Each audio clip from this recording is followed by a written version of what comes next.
The man comes in at 5:45 every morning, not 5:30, not 6, 5:45. Ruben Salazar has been opening the bar since he took over the lease 3 years ago, and he has learned that the world divides into two kinds of people, the kind who arrive when they say they will and the kind who don't, and this man is the first kind.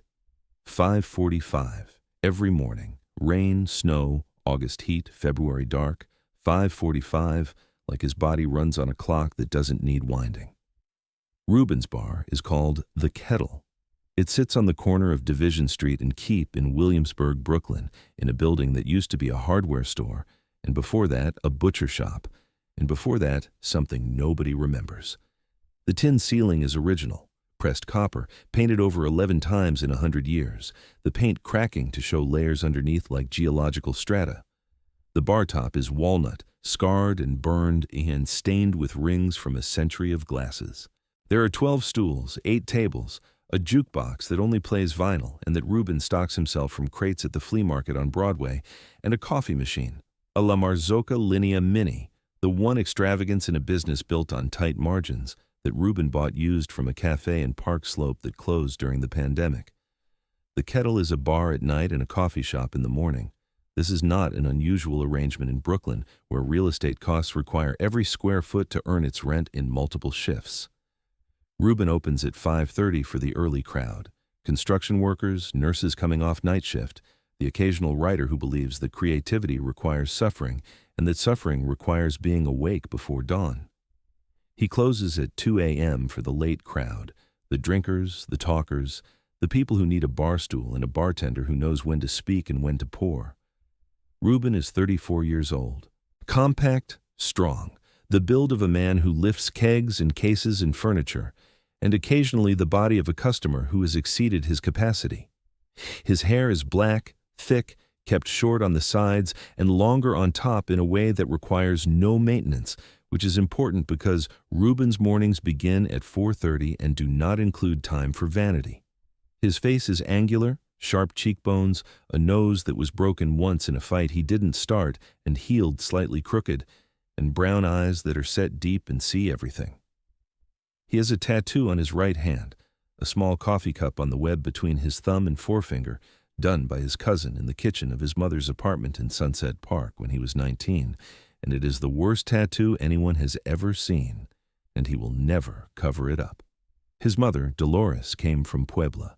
She cleaned offices in Midtown for 27 years, the late shift, 10 p.m. to 6 a.m., the shift that no one sees. She cleaned the desks and emptied the trash and vacuumed the carpet in offices where people made in an hour what she made in a week.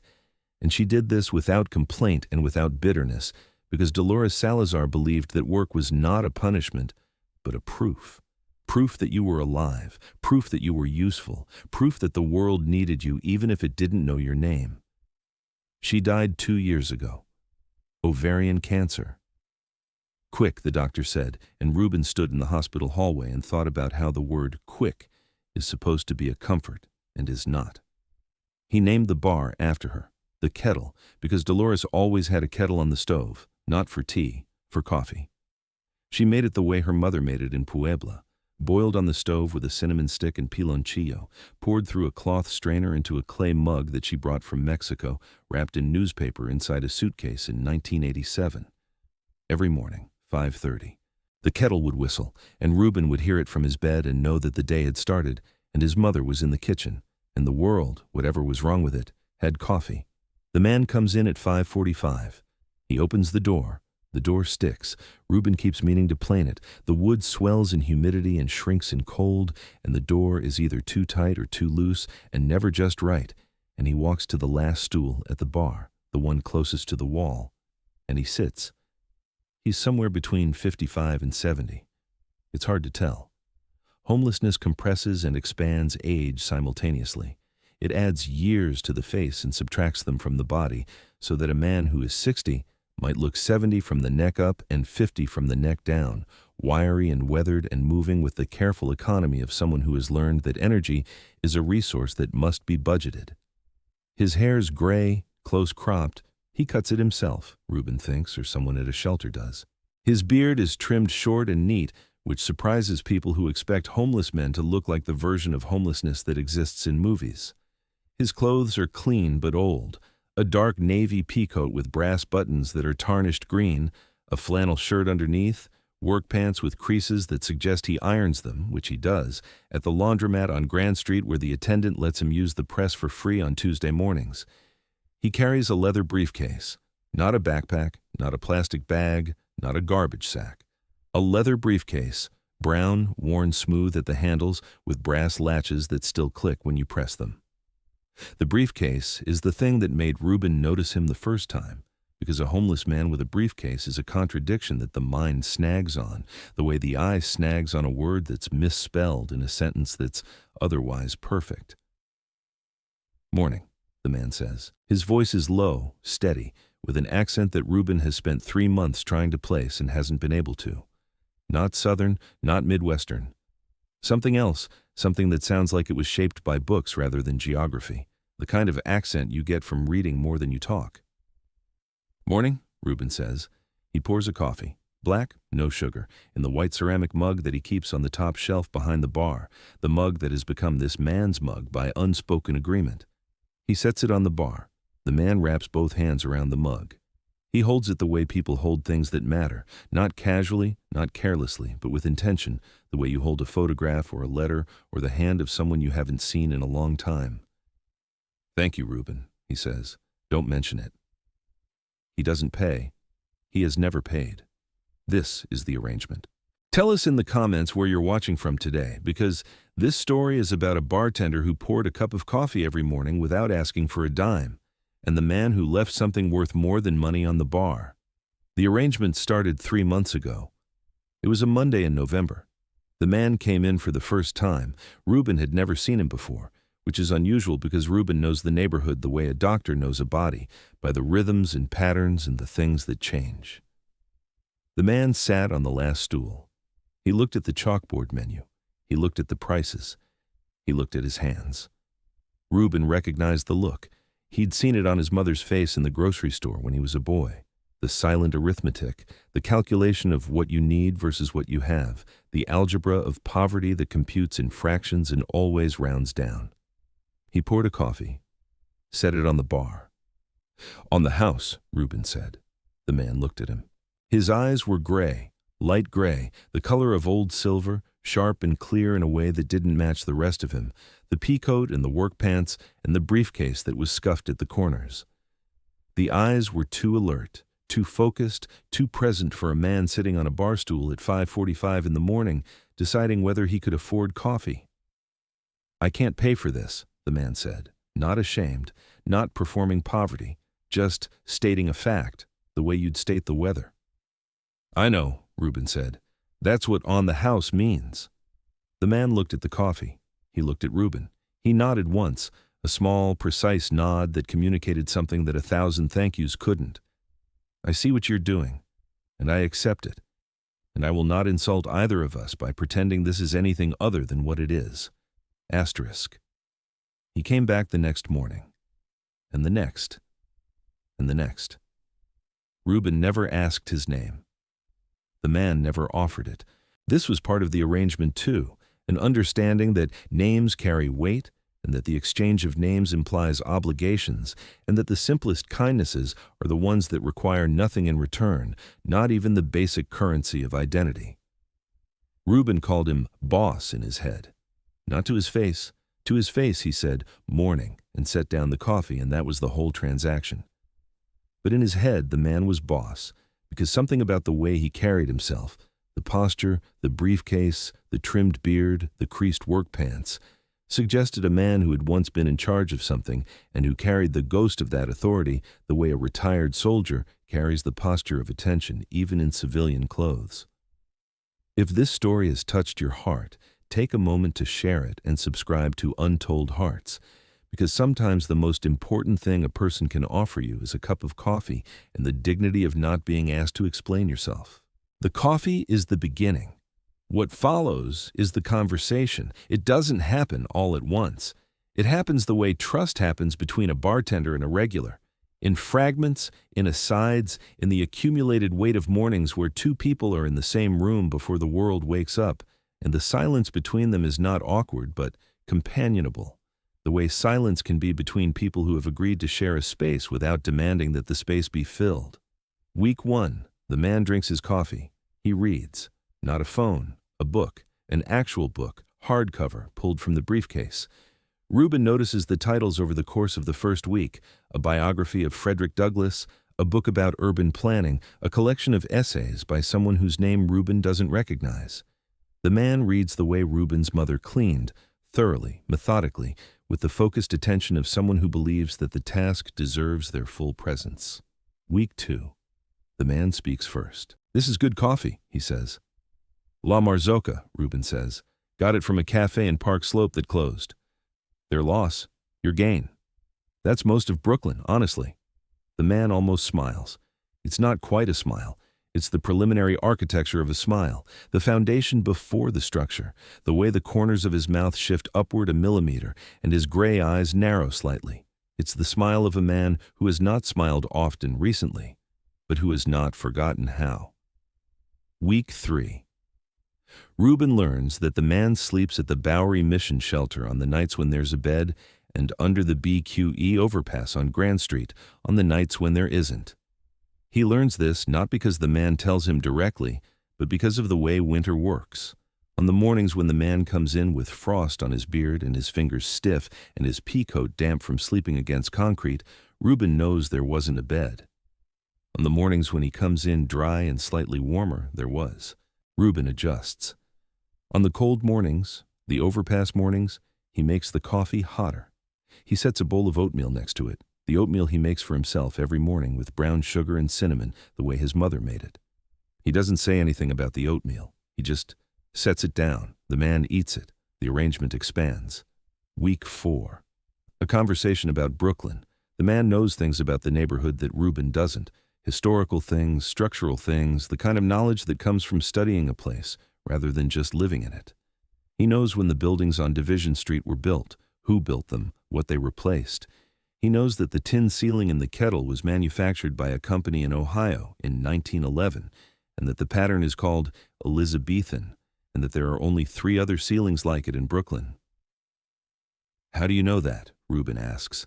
The man looks at his coffee. I used to know a lot of things, he says. Some of them are still useful. Week 6. The regulars notice. Dom, a plumber who comes in every morning at 6:15 and orders a double espresso and talks about his daughter's soccer games with the intensity of a war correspondent, says to Reuben one morning after the man has left, "Who's the guy with the briefcase?" A regular.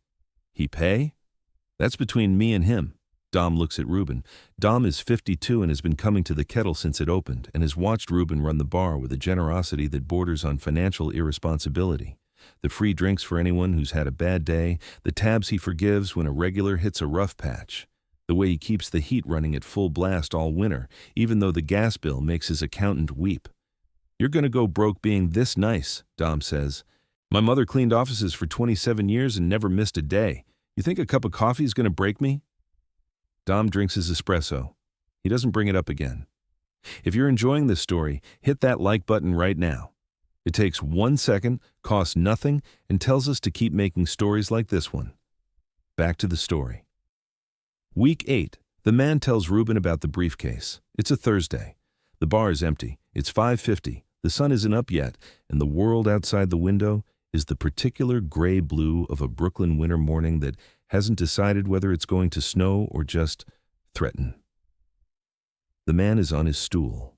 The coffee is in his hands, the briefcase is on the bar beside him, and Reuben notices, not for the first time, but for the first time with attention, that the man touches it periodically, the way you touch something you're afraid of losing. You always have that briefcase, Reuben says. It's not a question.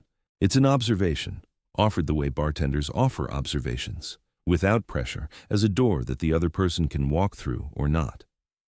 The man looks at the briefcase.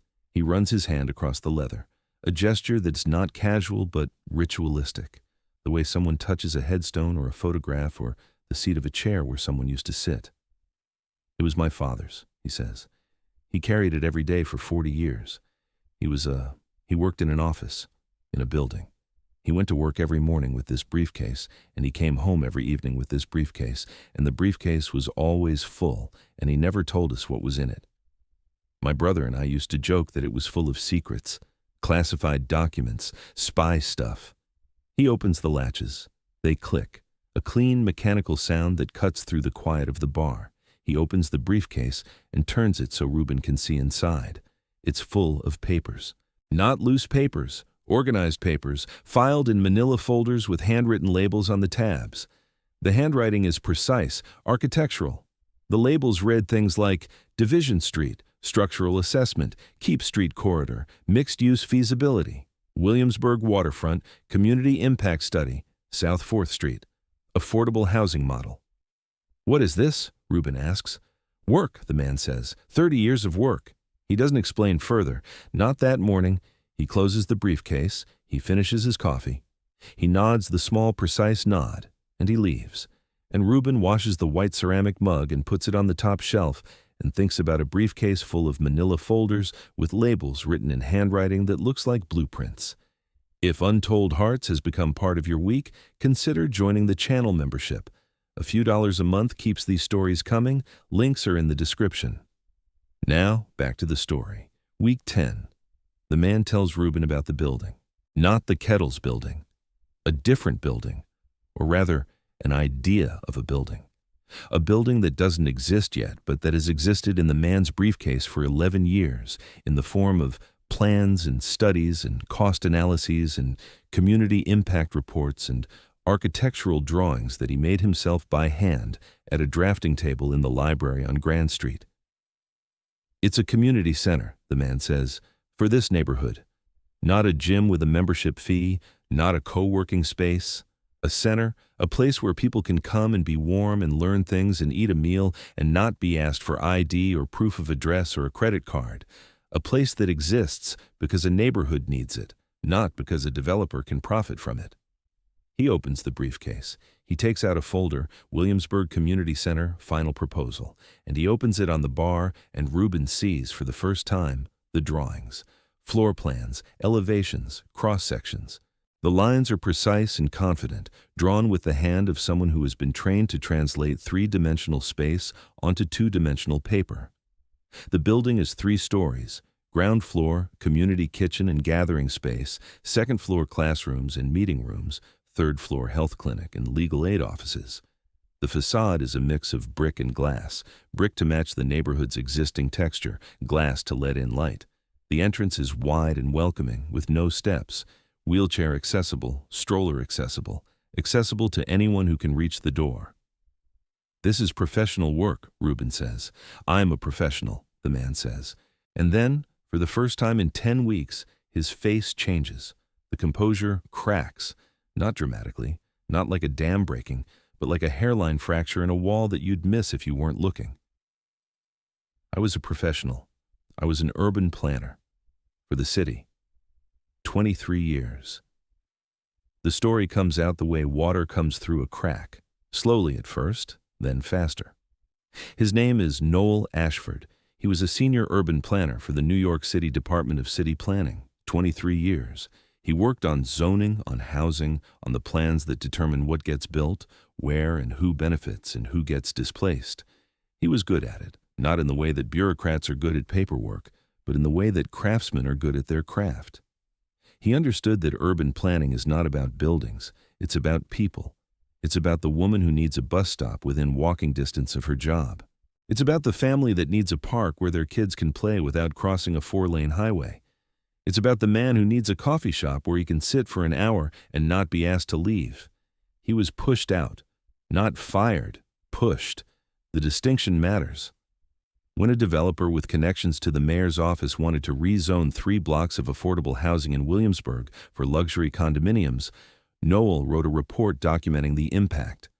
340 families displaced, 2 community gardens demolished, 1 senior center closed. The report was accurate. The report was suppressed. Noel was reassigned to a desk job reviewing permit applications for sidewalk sheds. He filed an internal complaint. The complaint was noted and filed, and nothing happened. He filed a public records request for the developer's communications with the Planning Commission. The request was denied. He went to the press.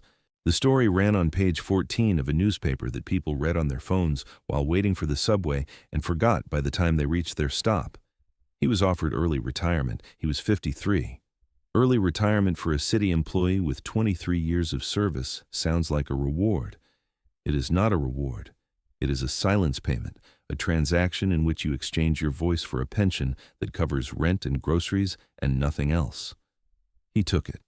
He didn't have a choice. The alternative was termination for cause, which would have meant no pension and no health insurance and no future in any government job anywhere. He went home. He sat at the kitchen table in the apartment on Berry Street, the apartment where he and Catherine had lived for 19 years, where the bookshelves covered every wall and the drafting table sat by the window overlooking the garden in the courtyard below. And he told his wife what happened. Catherine listened. She was a high school history teacher. She understood institutions, how they protected their own interests, how they silenced the people who threatened those interests, how the machinery of bureaucracy could grind a person down without ever technically breaking a rule. "You told the truth," she said. "I told the truth and they took my job. They took your position. Your job is the work." She pointed at the briefcase. "The work is in there. It's always been in there." Catherine was like that. Direct, clear. She had the ability to see through the fog of a situation and find the structural beam, the one thing that was holding everything else up. She taught history the way Noel planned cities, not as a collection of facts, but as a story about people making decisions and living with the consequences. Her students loved her. Her colleagues respected her. She was the kind of teacher who was mentioned at graduation ceremonies by name. "I want to thank Mrs. Ashford, who taught me that history isn't something that happened to other people." The pension covered rent. Then Catherine started forgetting things. Small things first. Where she put her keys, whether she'd graded the essays on her desk, the name of the coffee shop on the corner that she'd walked past every morning for 19 years. Noel noticed before she did, because Noel was trained to notice patterns, the way a planner notices a shift in traffic flow before the data confirms it, the way a city reveals its changes to the people who are paying attention. The diagnosis was early onset Alzheimer's. She was 56. The neurologist used words like progressive and irreversible and plan for the future, and Noel sat in the office and held Catherine's hand and thought about the word plan. He had spent 23 years making plans.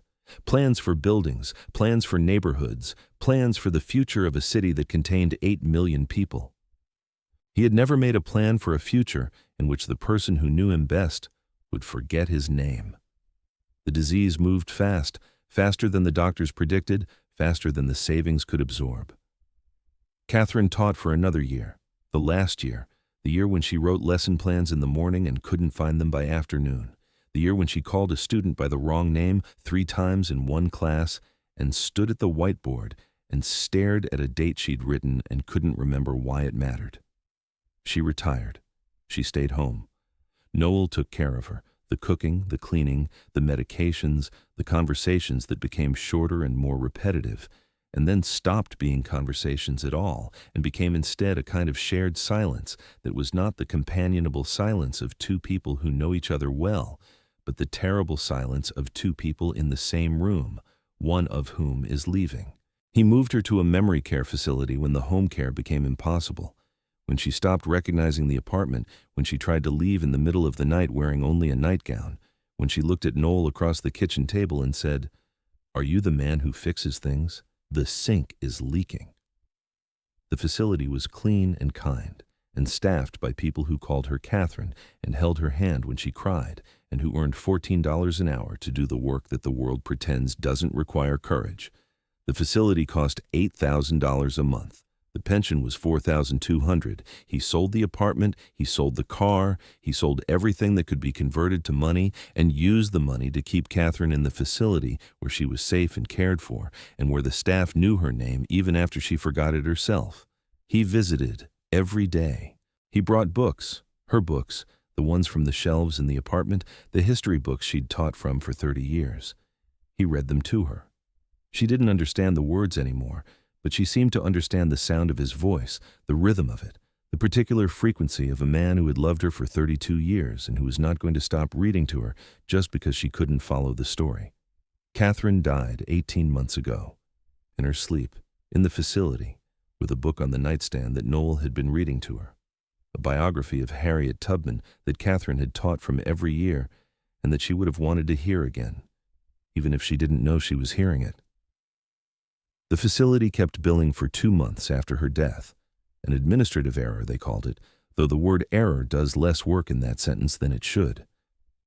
By the time the billing stopped, and the estate was settled and the lawyers were paid, Noel had nothing. Not nothing in the way that people use the word casually. I've got nothing in the fridge, but nothing in the way that the word actually means no home, no savings, no car, no furniture, no kitchen, no fridge.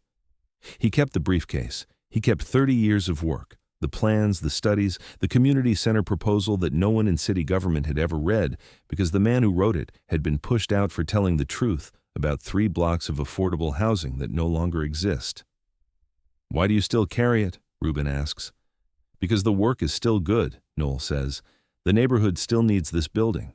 The fact that nobody wanted to hear it doesn't make it wrong. It just makes it unheard." Reuben looks at the drawings on the bar. He looks at the floor plan, the community kitchen, the classrooms, the health clinic. He looks at the entrance, wide, no steps, accessible. "It should be built," Reuben says. "A lot of things should be. That doesn't mean they will." "It should be built," Reuben says again. Week 12. The man doesn't come in. 5:45 comes and goes. 5:50, 6, 6:15. Dom arrives for his espresso and looks at the empty stool and says nothing, because Dom has learned that the empty stool means something and that saying something about it would not help. Reuben makes coffee for the morning rush. He washes mugs. He wipes the bar. He keeps looking at the door. The door doesn't open. The man doesn't come the next day either. Or the next. 3 days. 3 empty mornings. The white ceramic mug sits on the top shelf behind the bar, and Reuben looks at it the way you look at a chair that someone used to sit in, with the specific anxiety of a person who has realized, too late, that the thing they took for granted was not guaranteed. He does the math. He's a bartender. Bartenders do math all day, the math of pours and tabs and tips and rent and payroll. But this math is different. This is the math of winter. A man in a peacoat with no home and no phone and no way to call for help, missing for 3 days in January in New York. The temperature has been below 20 every night this week. The shelters are full by 8 p.m.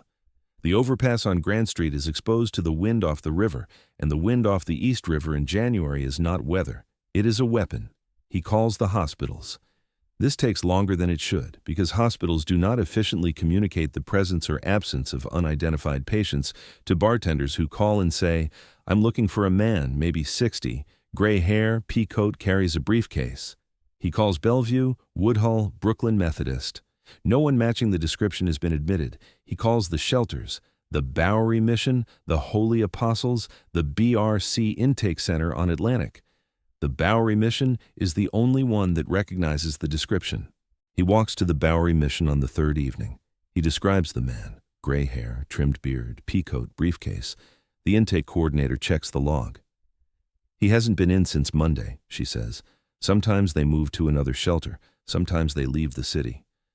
Sometimes," she doesn't finish the sentence. She doesn't need to. Reuben walks home.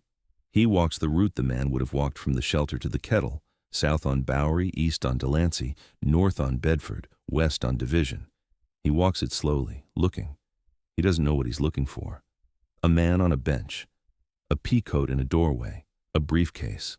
The route takes him past the BQE overpass on Grand Street, the spot where the man sleeps on the nights when the shelter is full. Reuben has never been here before.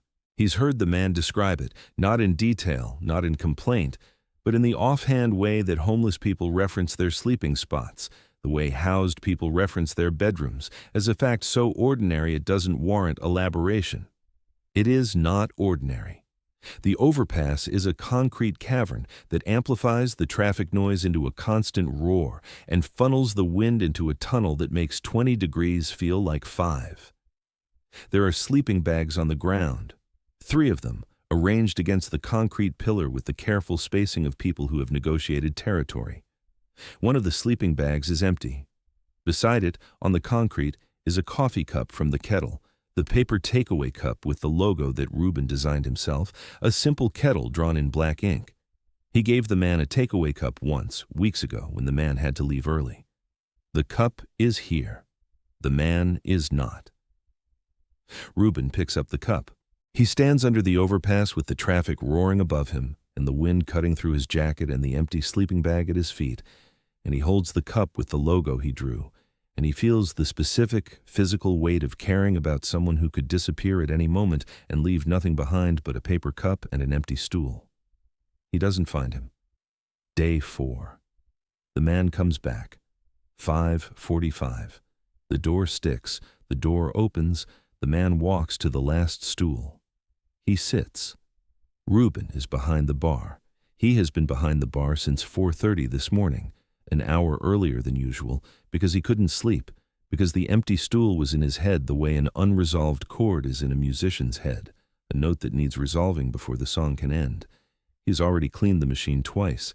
He's already wiped the bar 3 times. He has already rearranged the mugs on the shelf in an order that serves no purpose, except to give his hands something to do while his mind runs the math of all the things that could have happened to a homeless man who disappeared for 3 days in January. The door opens and the math stops. He looks different. Not worse. Different. His face is cleaner somehow. His eyes are brighter. The gray of his iris seems less cold, warmer, if gray can be warm, the gray of pewter instead of steel. He is carrying the briefcase, but it's lighter. Ruben can tell by the way it swings, by the way the man sets it on the bar without the careful, heavy placement of previous mornings. His peacoat is the same, navy, brass buttons, tarnished green, but underneath it, instead of the flannel, he's wearing a button-down shirt. White, clean, pressed. Ruben looks at the shirt. He's never seen the man in a pressed white shirt. The shirt says something that the peacoat doesn't. The shirt says, "I had somewhere to be, somewhere that required this shirt." "Morning," the man says. "Morning." Ruben pours the coffee, sets it down. His hands are not shaking, but they want to. "You missed 3 days." "I know. I went to the mission. They said you hadn't been in." "I know. I'm sorry. I should have." He stops. He recalibrates.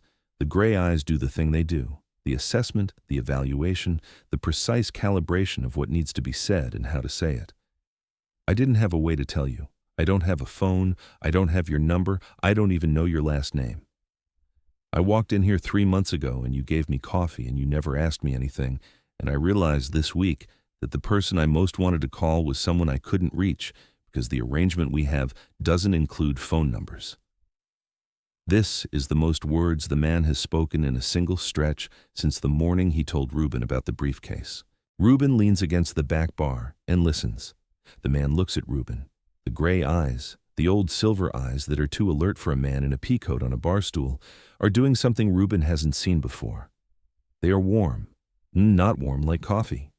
Warm like the thing that happens behind a person's face when they have been carrying something heavy for a long time and someone has taken part of the weight. "I had meetings," the man says. "Meetings. Meetings." The man opens the briefcase. The click of the latches is the same, clean, mechanical, but the briefcase is nearly empty. The manila folders are gone. In their place is a single business card placed face down on the leather interior. The man takes the business card out of the briefcase. He sets it on the bar, face down.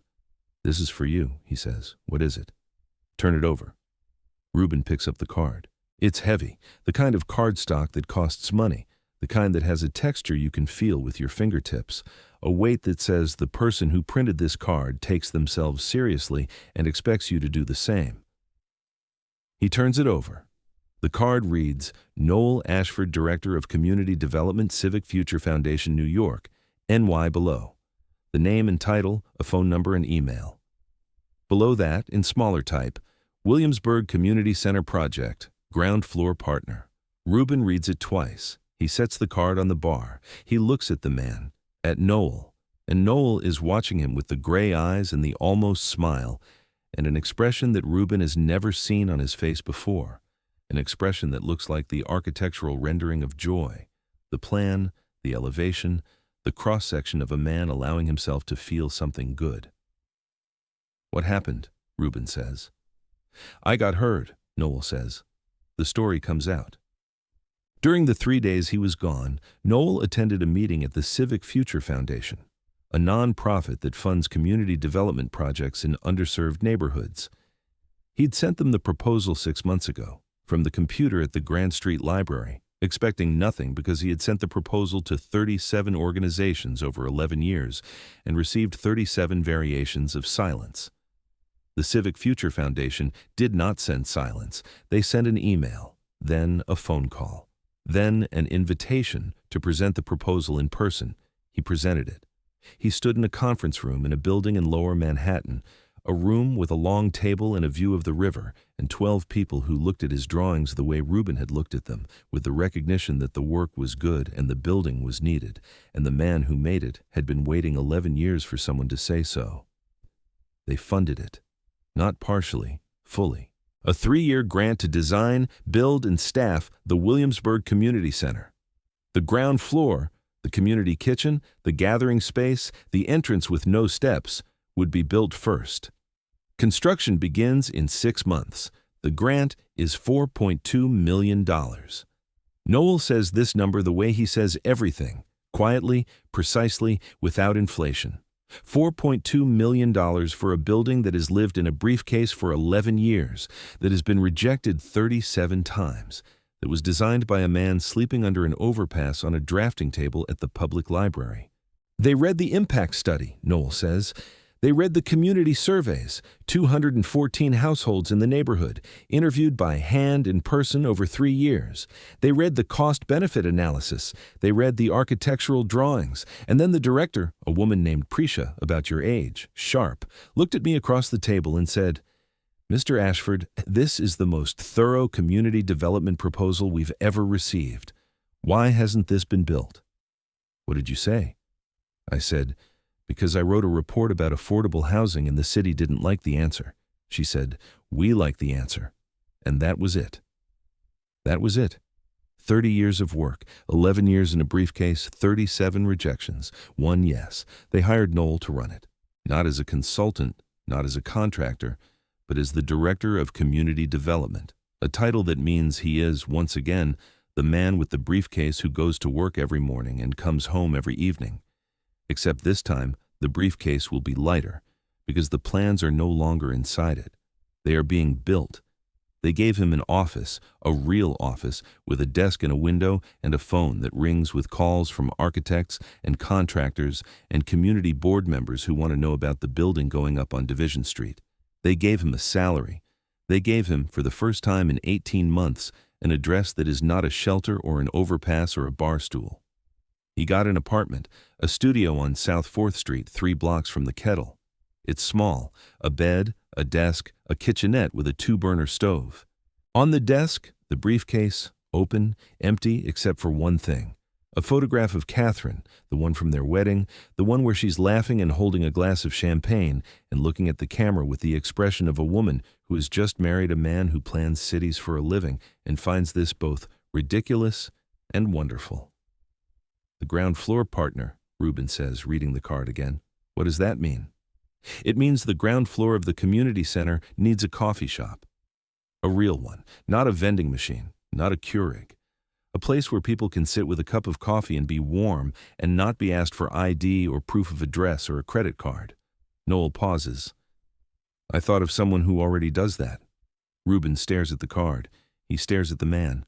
He stares at the coffee mug, the white ceramic mug on the bar, the mug that has held 3 months of free coffee, 3 months of mornings, 3 months of the simplest and most radical act of kindness available to a bartender in Brooklyn.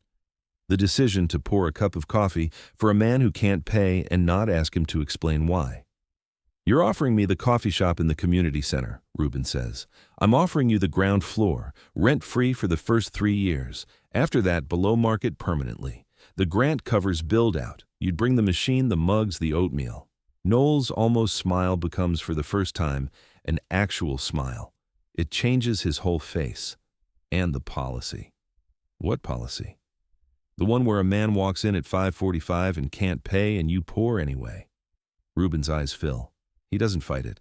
He is a bartender in Brooklyn, and bartenders in Brooklyn are not supposed to cry behind the bar, but the bar is empty and the sun isn't up yet, and a man he called boss in his head for 3 months has just handed him a business card that contains the future, and the future has a coffee shop in it, and the coffee shop has a policy, and the policy is his mother's kettle on the stove at 5:30 in the morning, the whistle that meant the day had started, and the world had coffee.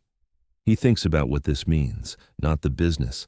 He'll figure out the business, the logistics, the supplies, the staffing, the 100 decisions that go into opening a coffee shop inside a community center. He'll figure that out the way he figured out the kettle, by working 18-hour days and learning from mistakes and asking his mother's photograph on the wall for advice and pretending her silence was wisdom, which it was. He thinks about what this means in the other sense, the sense that has nothing to do with business plans and everything to do with a man walking into a bar at 5:45 in the morning for 3 months and sitting on the last stool and holding a coffee mug with both hands and never once being asked to leave.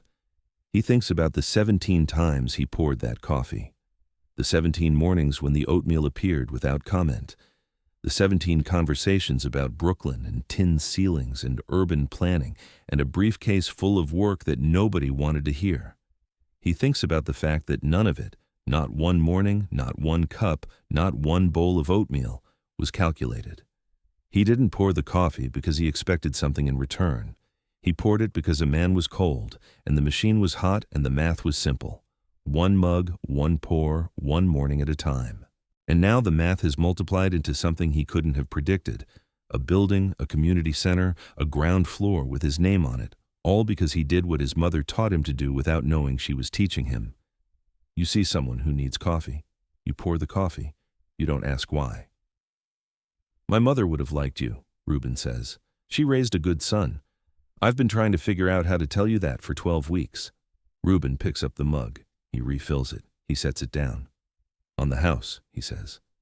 Last time, Noel says. Starting next month, I'm paying. No, you're not. Ruben, the policy doesn't change. Not for you, not ever. Noel picks up the mug. He holds it the way he always holds it, with both hands, with intention, the way you hold something that matters. He drinks. The coffee is the same. La Marzocca, pulled clean, black, no sugar. It tastes the same. Everything tastes the same, and nothing is the same, and the sun is coming up over Division Street, and the tin ceiling catches the first light and throws it across the bar in patterns that look, for one moment, like the floor plan of a building that doesn't exist yet, but will. Thank you for watching this story. If it reminded you that the distance between a free cup of coffee and a changed life is shorter than you think, please share it. Subscribe to Untold Hearts for more stories about the quiet moments that turn into everything. And tell us in the comments, who's the person who poured for you when you couldn't pay? 6 months later. The construction fence goes up on Division Street. The lot had been empty for 3 years. A gap in the row of brownstones like a missing tooth, fenced off with chain link and filled with weeds and broken glass, and the particular urban debris that accumulates in spaces that no one owns and everyone ignores. Developers had circled it the way vultures circle: offers to buy, plans for luxury apartments, a proposal for a boutique hotel with a rooftop bar. The lot sat empty because the city owned it, and the city couldn't decide what to do with it. And the thing about bureaucracies is that indecision is their default setting, the gear they shift into when the engine of action stalls. Noel had identified this lot 11 years ago. It was in the original proposal, page 4, section 2.3, site selection and justification. He wrote, "The corner of Division and Keep Streets represents the geographic and social center of the community. It is walkable from 4 transit lines, adjacent to 3 schools, and within the service area of 0 community centers. The site is currently vacant. It should not remain so. Asterisk, it did not remain so. The fence is plywood, 8 feet tall, painted white, with a sign that shows the architectural rendering of the Williamsburg Community Center. 3 stories, brick and glass, the wide entrance with no steps. The rendering is beautiful. Noel drew it himself, the final version, the one that incorporates the feedback from the community meetings he held at the Kettle after hours, meetings where he set up the drawings on the bar and invited anyone who walked in to look and comment and tell him what they needed. A woman named Esperanza said the community kitchen needed to be bigger because the neighborhood's food pantry served 300 families a week and had no permanent space. A man named Cho said the classrooms needed soundproofing because his kids did homework in a one-bedroom apartment where the walls were thin and the neighbors were loud. A teenager named Keela said the building needed a quiet room, not a library, not a study hall, just a room where you could go and sit and not be asked why you were there or what you were doing. Noel incorporated all of it. The kitchen is bigger. The classrooms are soundproofed. There's a quiet room on the second floor with a window that faces the garden in the courtyard, and the room has 3 chairs and a lamp and nothing else, because sometimes the most important thing a building can offer is a place to sit and be. Below the rendering, the project details, and below that, a line of text that Noel insisted on over the objections of the foundation's communications director, who said it was too informal for a construction sign. Ground floor, the kettle, community coffee. Everyone welcome. No ID required. Ruben stands on the sidewalk looking at the sign. He has been standing here for 5 minutes. Dom stands next to him, double espresso in hand, reading the sign with the expression of a man who has just been proven wrong about something and is deciding how to handle it. "So you're not going broke," Dom says. "Not today." "Good, because you still owe me a drink from last Tuesday." "I don't owe you anything. You lost the bet." "The Knicks were up by 12 at halftime. That's not a bet, that's a robbery." They stand on the sidewalk. The February sun is low and sharp, throwing long shadows down Division Street, catching the windows of the brownstones and turning them to gold. Inside the plywood fence, the ground has been broken, the old foundation excavated, the new one being poured, the footprint of a building that exists because a man carried it in a briefcase for 11 years and another man poured him coffee every morning without asking why. Ruben takes out his phone. He takes a picture of the sign. He sends it to no one. He saves it. He'll print it and put it on the wall of the new kettle next to the photograph of Dolores, the one from 1987, the one where she's standing in front of the apartment in Sunset Park with the suitcase that contained a clay mug from Puebla and 27 years of work, and a belief that coffee at 5:30 means the world is still turning. He thinks about what his mother would say if she could see the sign. She would not say anything grand. She would not give a speech about kindness or community or the importance of coffee. She would look at the sign and she would look at her son, and she would say, "Mijo, you need to fix that door before the new place opens." Because Dolores was a woman who believed that the best way to honor a miracle was to get back to work. He goes back inside. He wipes the bar. He checks the machine. He puts the white ceramic mug on the top shelf. 5:45. The door sticks. The door opens. "Morning," Noel says. "Morning, boss," Ruben says. Out loud this time, he pours the coffee. Black. No sugar. On the house, the arrangement continues.